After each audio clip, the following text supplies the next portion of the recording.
Hello and welcome. I hope you're doing well. This is going to be a general reading, so please take what resonates and leave the rest.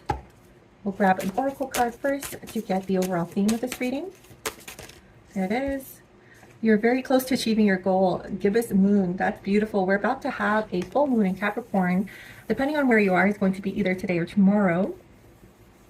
Now, full moons are about completion. They are about the ending of a chapter. Sometimes they're also about releasing things that were impeding you, blocking you from achieving your goals. So it's not just about persevering and pushing through. Sometimes what we actually need to do is release and let go of that need for control, that need to have it look exactly how we imagine. Sometimes the end goal that brings you the most happiness doesn't exactly look like what you envisioned. You know, it's kind of that process of trusting, right? Trusting that God knows, trusting that you are being led to the right direction, having faith.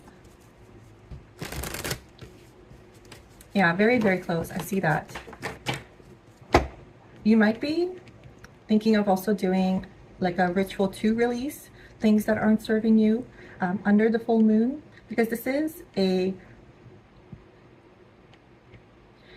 an outdoor experience on this card, right? So I feel like you might even take a moment to just step outside and release it vocally, right? Like, these are the things that I want to remove. These are the things that are no longer serving me. You know, I want to remove relationships that feel heavy. I want to remove self-judgment. I want to remove perfectionism.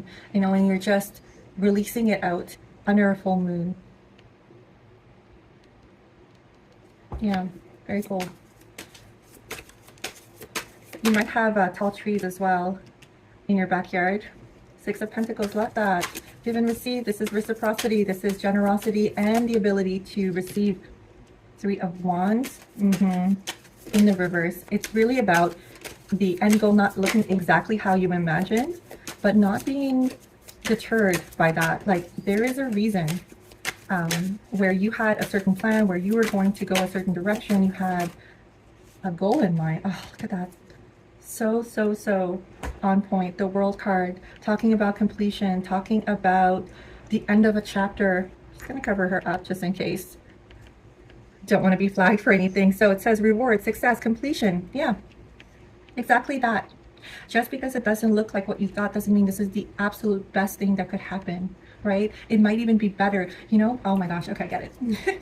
When you are setting intentions, when starting projects, the best way to set those intentions is to say, this is what I am manifesting for myself, or better, because that or better contingency allows God, the angels, your team, your guide to give you even better than you dreamed for yourself, right?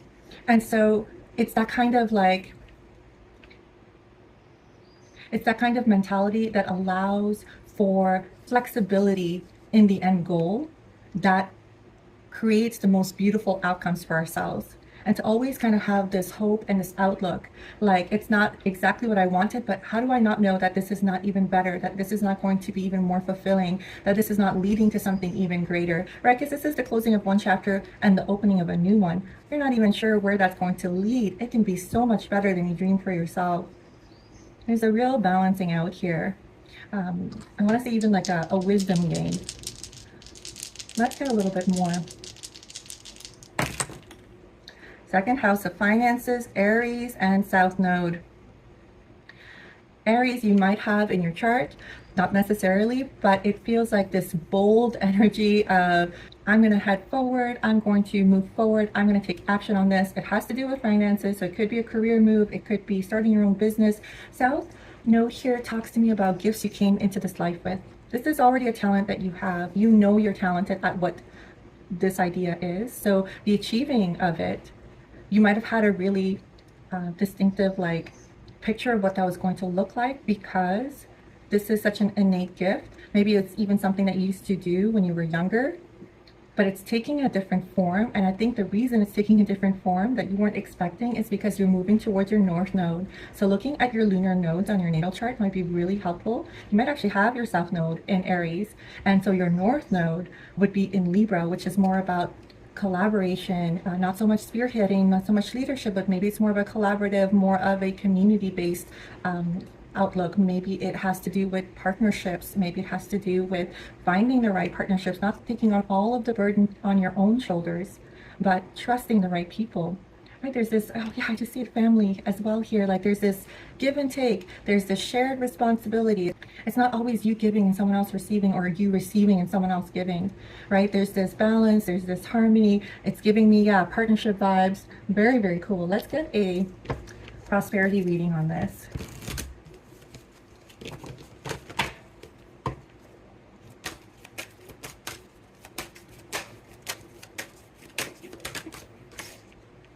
Unfinished Symphony, number 10. Let's get that from the book.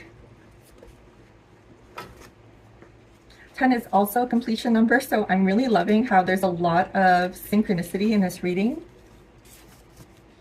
Make sure you complete projects now before starting new ones. Perhaps you have created something special that will increase your sense of abundance and bring you opportunities for wealth. However, if you don't see it through, it won't add up to anything but more clutter. Now is the time to put your nose to the grindstone and complete the tasks that have accumulated. Pay your bills, sign a document, do your filing, hand in your assignments, complete a work of art, tie up loose ends so that you can move forward with surety, knowing you're on the prosperous path and feeling refreshed and excited about the future.